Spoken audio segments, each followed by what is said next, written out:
Hello, welcome to Living in Elegance. I'm Vicki. This is episode 6, I believe. We're looking at becoming the woman that you once needed. So there's a version of you who once needed strength, wisdom, boundaries, and grace. Becoming the woman that person needed is a journey. It's not a destination. It's something that we're always working to become, and probably honestly will never arrive at that point. So in this video, I will share the turning points, rituals, and Proverbs 31 reflections that helped me grow into the woman that I once needed. From learning to close the day with intention, to protecting my peace with boundaries, to returning to myself after difficult seasons. This is the story of becoming through elegance. If you're on your own journey of growth, healing, and transformation, I hope that this helps you in there, and know that you're not alone in that. Know that it is a process and a journey, not I will arrive at this by this date. It's not going to work that way.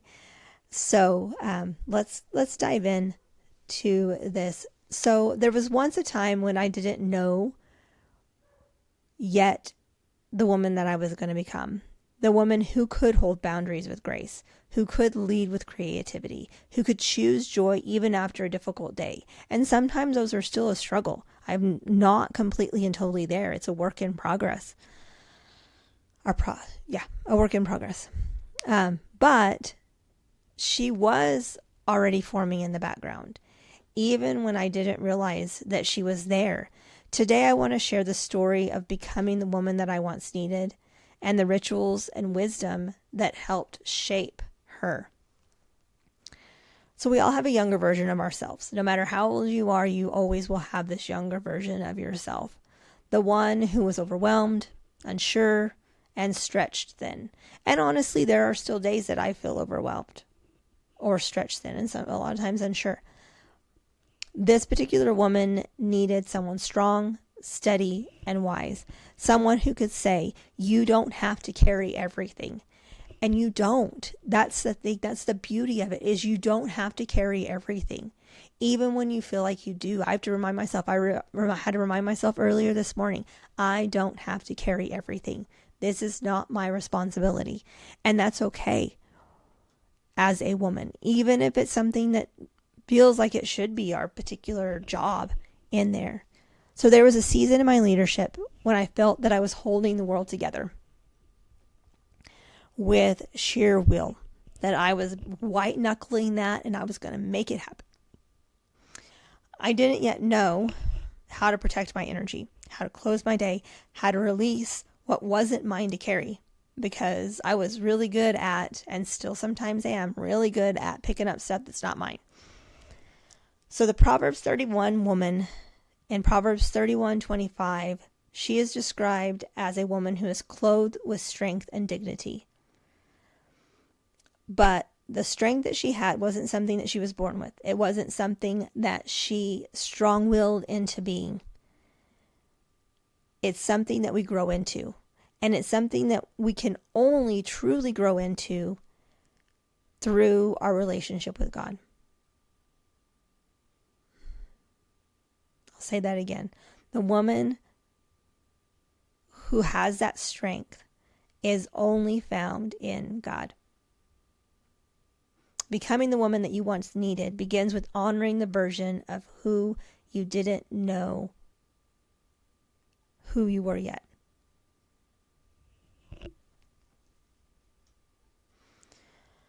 There's always a turning point, a moment when we realize that the life that we're living is asking too much of us and not enough from us, or not enough from us. For me, that turning point came when I started spending more time in the Word and really digging deeply into the Proverbs 31 woman. I was in my bed before I went to sleep praying, and at that point I had reached that season of emotional exhaustion. I needed a way to mark the end of my work and the beginning of myself again. So I began starting with closing everything down with intention, especially shutting off work. That's really my big one, is shutting off work. And so I intentionally shut off work and whispered, I'm done. My day is complete. I am released from it. I do not have to carry it into my evening. I don't have to be thinking about it when I go to bed and wake up in the middle of the night thinking about it more, and then not being able to go back to sleep because my mind is running with everything that's going on. So I started working on releasing it. And that's something I've had to work really hard on. And I pray through it every night. God, help me to just have peace. Help me to put it down and rest in you. Give me that rest that I need in you. And if my mind starts going, I tell myself and I pray in that, God, this is not what I need to be doing right now. Can you take this away? Help me remember in the morning whenever I'm working that I need to complete this. I may write it down real quick so then that way I don't forget, because sometimes I do. And then I shut it off. And it's easier as you do it more. That's really the thing. As you do it more, it gets easier. Whenever you slack into it and you start picking things back up, that's when it gets harder to start releasing it again. So I release myself from that. Proverbs 31:25 also says that she laughs at the days to come. That is a kind of confidence that grows when we stop carrying yesterday into tomorrow. When we release things, when we let God take it and not try to carry everything, even if it doesn't belong to us. The turning point, of course, is not dramatic. It's quiet. It's a moment that you choose for yourself. Like I said, I'm laying in bed and I choose, I'm done. I'm not going to think about this anymore. I'm not working on this anymore. My day is done. We can move on. And so that helps tremendously. So boundaries, let's look at boundaries with this. Boundaries are not walls. They're invitations. Invitations to treat yourself with dignity.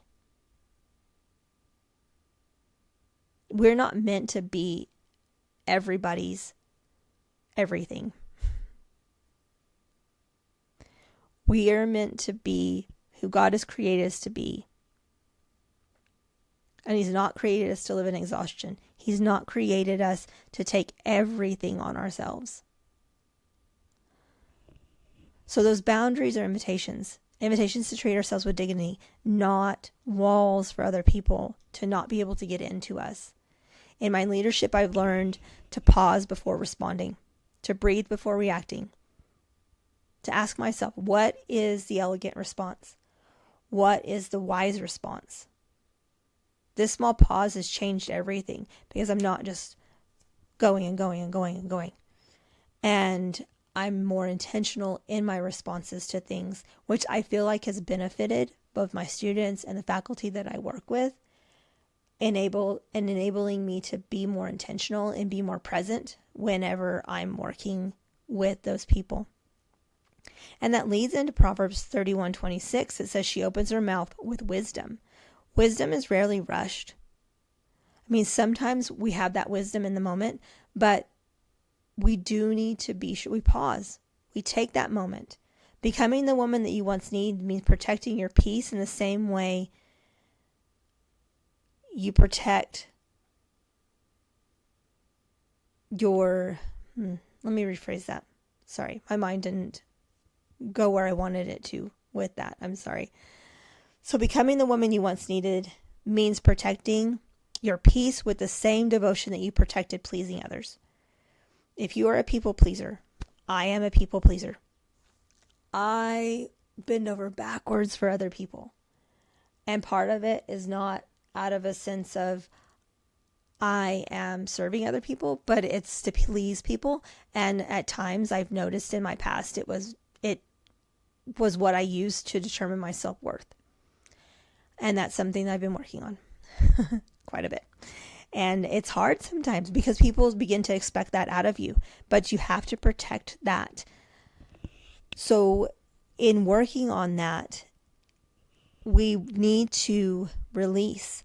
But also, too, it's not just about what we release, it's about what we create. Creating that space in our home that is intentional and opens up peace in the house. It is in working on things and creating assignments for students, or creating schedules, or creating a beautiful flower arrangement in your house.